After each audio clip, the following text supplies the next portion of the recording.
আসসালামু আলাইকুম ভিউয়ার্স, আপনারা কেমন আছেন? আমি আল্লাহর অশেষ রহমতে ভালো আছি। আজকে দেখাবো আমড়া রোস্ট। প্রথমে আমি আমড়াগুলো ছিলে এভাবে কেটে নিচ্ছি। সবগুলো আমড়া কেটে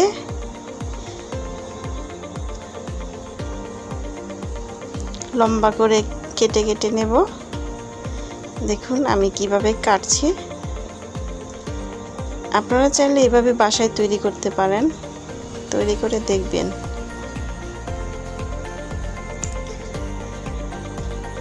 সবগুলো কেটে নিয়েছি। কেটে নেওয়ার পরে এক এক করে আমি লবণ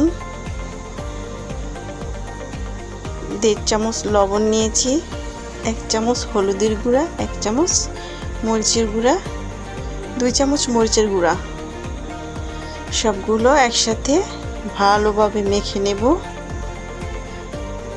এভাবে মেখে মেখে যাতে ভিতরে মশলাটা ঢোকে, এভাবে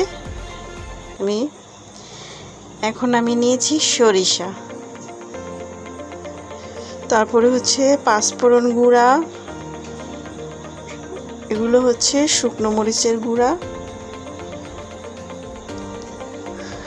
এবার কড়াইতে আমি সরিষার তেল নিয়েছি পরিমাণ মতো, তারপরে কিছু আস্ত রসুন নিয়েছি, এগুলো গরম তেলে দিলাম। দেওয়ার পরে এগুলো একটু নাড়াচাড়া করে তারপরে 3-4টা শুকনো মরিচ দেব। শুকনো মরিচ দিয়ে এগুলো ভালো করে টেলে নেব।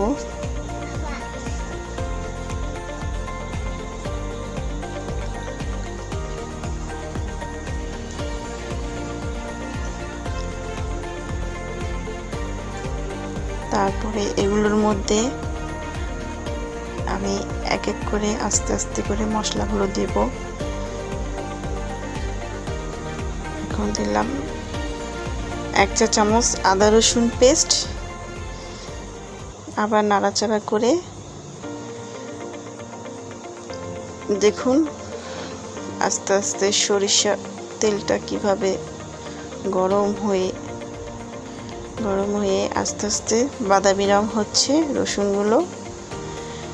এরপরে আমি আমড়াগুলো ঢেলে দিলাম।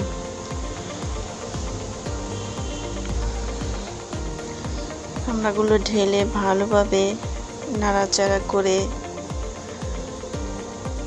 তেলটা আর মশলাগুলো যাতে ভিতরে ঢুকে এভাবে আমি আস্তে আস্তে করে নাড়াচাড়া করছি, যাতে নিচে না লেগে যায়, এটা খেয়াল রাখতে হবে।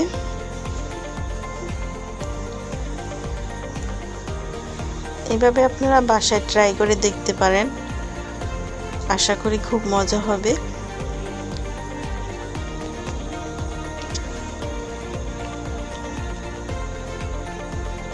এরপরে আমি বিট লবণ দিয়ে দিচ্ছি 2 চামচের মতো। আমি যেহেতু আগে সাদা লবণ দিয়ে মেখে নিয়েছিলাম, এখন বিট লবণ দিচ্ছি স্বাদ বাড়ার জন্য। আবার নাড়াচাড়া করতে করতে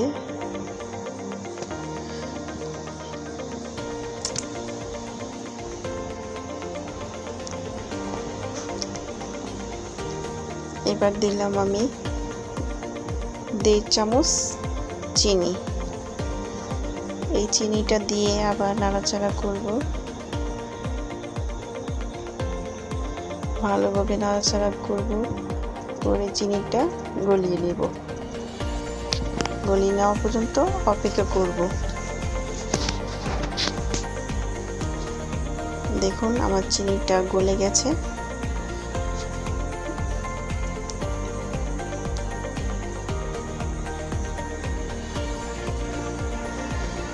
এই আমড়ার রোস্টটা যত নাড়াচাড়া করবেন যাতে নিচে না লেগে যায়, যত নাড়াচাড়া করবেন ততই ভালো, মশলাটা ভিতরে ঢুকে।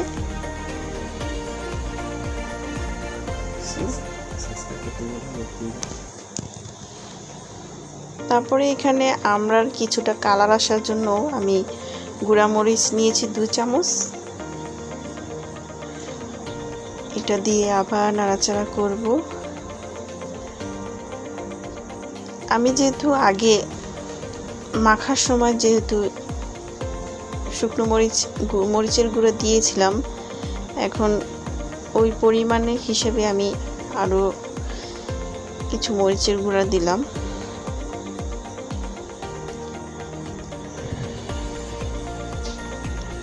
এখানে শুকনো মরিচ টালা গুঁড়ো দিচ্ছি, 2 চা চামচ। এগুলো আবার নাড়াচাড়া করে, যত নাড়বেন ততই ভালো হবে, তেলটা ভিতরে ঢুকবে, মশলাটা ভিতরে ঢুকবে। এই প্রসেসে আমি 2 কাপ পানি দিয়ে দিলাম, যাতে আমড়াটা ভেতরে সিদ্ধ হয়ে যায়। তারপরে আমি অপেক্ষা করব, ঢেকে দেব, অপেক্ষা করব আধা ঘন্টার মতো। এর মধ্যে মাঝে মাঝে একটু নাড়াচাড়া করবেন যাতে পুড়ে না যায়। এবার উঠিয়ে দেখব যে কতটুকু হয়েছে। দেখ, আমার আমড়াটা সিদ্ধ হয়ে গেছে, পুরোপুরি সিদ্ধ হয়ে গেছে।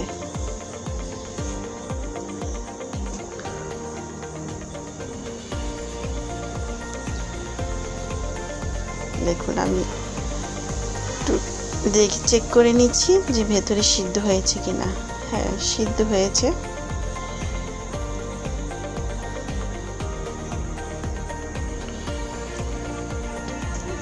এখানে আমি সরিষাগুলো বেটে নিয়েছি, সেই সরিষাগুলো দিয়ে দিচ্ছি। সরিষাটা দিলে হয় কি, একটা সুন্দর একটা ঘ্রাণ আসে আর মশলার একটা ঘনত্ব হয়। এটাকে ভালোভাবে নাড়াচাড়া করে দেব।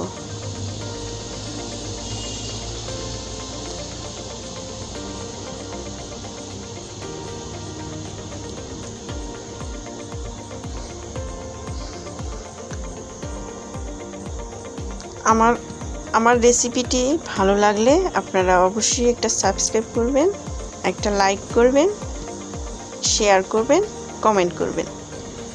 এখন আমি দিচ্ছি 5 ফোড়ন গুঁড়া। আমি 5 ফোড়ন তেলে গুঁড়ো করে নিয়েছি। 3 চা চামচ 5 ফোড়ন গুঁড়া দিচ্ছি, দিয়ে দিলাম। এগুলো আবার নাড়াচাড়া করতে হবে। দেখুন আমরা রোস্টটা কি হচ্ছে, কত সুন্দর কালার এসেছে।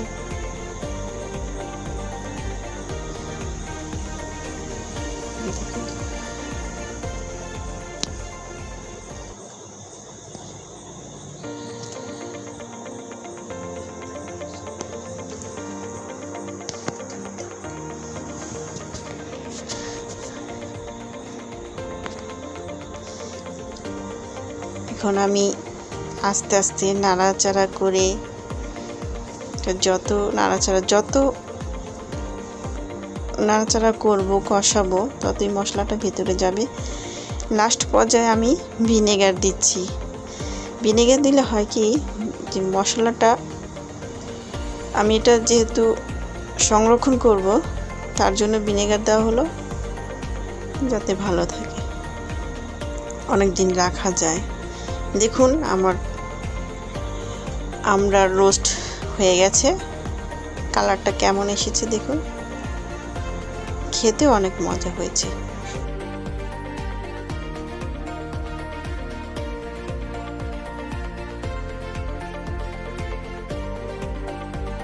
আশা করি আপনারা ভালো থাকবেন, সুস্থ থাকবেন আর আমাদের পাশে থাকবেন।